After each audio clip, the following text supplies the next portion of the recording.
Hey everyone!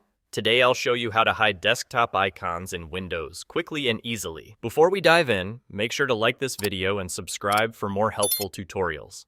First, right-click anywhere on your desktop. In the menu that appears, hover over View. Then click Show Desktop Icons to uncheck it. Your icons will instantly disappear. To bring them back, right-click again, go to View, and check Show Desktop Icons. If you want a more permanent solution, you can hide icons individually. Right-click the icon you want to hide, select Properties, then go to the General tab and check Hidden. Click Apply,